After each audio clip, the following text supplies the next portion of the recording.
warahmatullahi wabarakatuh. Bismillahirrahmanirrahim. Alhamdulillahirabbil alamin.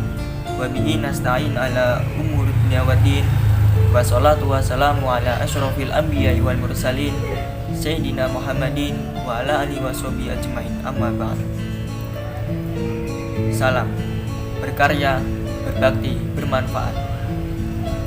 Sebelumnya, perkenalkan, nama saya Muhammad Arun Maulana dengan NIM 2320144. Saya akan menyampaikan sedikit tentang yang bertemakan surat penenang hati yang terdapat di dalam Al-Quran. Motivasi, meski kegagalan dapat membuatmu jatuh dalam putus asa, kamu harus bangkit lagi. Tidak apa-apa berhenti untuk menenangkan hati sejenak atau menenangkan diri, tetapi jangan lupa untuk kembali lagi untuk melangkah.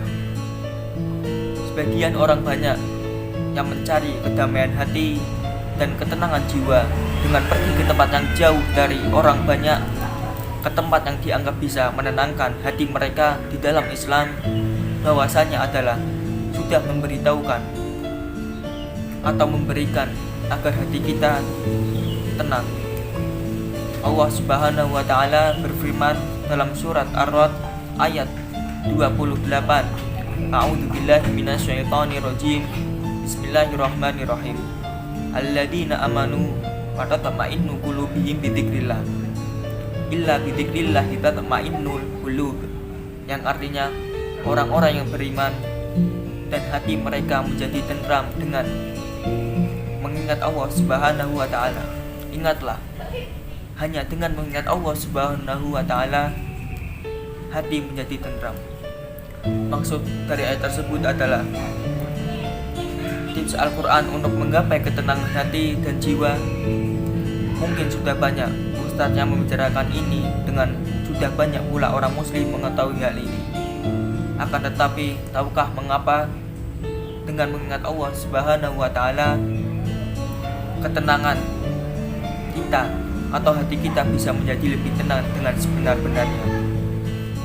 Hadis riwayat Abu Daud dan lainnya, Rasulullah SAW bersabda, doa orang yang sedang dalam keadaan sempit yaitu mengucapkan Allah Subhanahu wa taala, yang memeliharaku, aku tidak mensyirikkan Allah dengan sesuatu apapun. Inilah kenapa kita harus berzikir kepada Allah Subhanahu wa taala, karena Allah mampu dan sangat sanggup untuk menenangkan hati kita, mendamaikan jiwa dengan ketenangan hati. Atau yang hakiki, salah satu jawabannya adalah karena Allah Subhanahu wa taala. Dan yang berkuasa membolak-balikkan hati seseorang merasa tidak resah, galau, gelisah, tidak tenang karena hatinya yang tidak tenang. Maka karena itulah kita harus bersandar kepada Allah Subhanahu wa taala dan selalu berzikir kepada Allah Subhanahu wa taala, karena Allah Subhanahu wa taala menguasai atau yang mengatur semuanya alam semesta di dunia maupun di akhirat. Dari ratusan surat dan ribuan ayat yang terdapat di dalam Al-Quran bisa dibaca sebagai penenang hati adalah yang pertama, yaitu surat Al-Fatihah. Surat Al-Fatihah ini menjadi pembuka Al-Quran atau kitab suci Al-Quran. Surat ini menenangkan hati. Bacalah 7 kali ketika hati kita sedang tidak tenang dan gundah.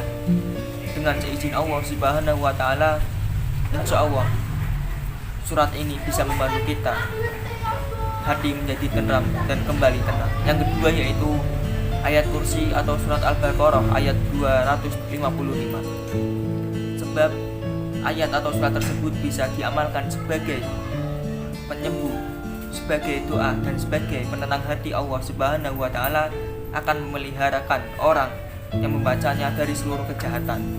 Yang ketiga yaitu surat Al-Ikhlas, Al-Falaq, dan An-Nas. Rasulullah SAW bersabda, tidak ada sesuatu yang bisa melindungi seseorang mukmin melebihi dari 3 surat ini. Ketika seorang mukmin berlindung kepada Allah Subhanahu wa taala dan membaca surat ini, maka Allah Subhanahu wa taala akan melindungi dan membentengi kita dari berbagai keburukan penyakit. Demikianlah beberapa surat dalam Al-Quran yang dapat kita baca sebagai doa ketika kita hati gelisah atau tidak tenang. Mungkin cukup sekian dari saya. Wassalamualaikum warahmatullahi wabarakatuh.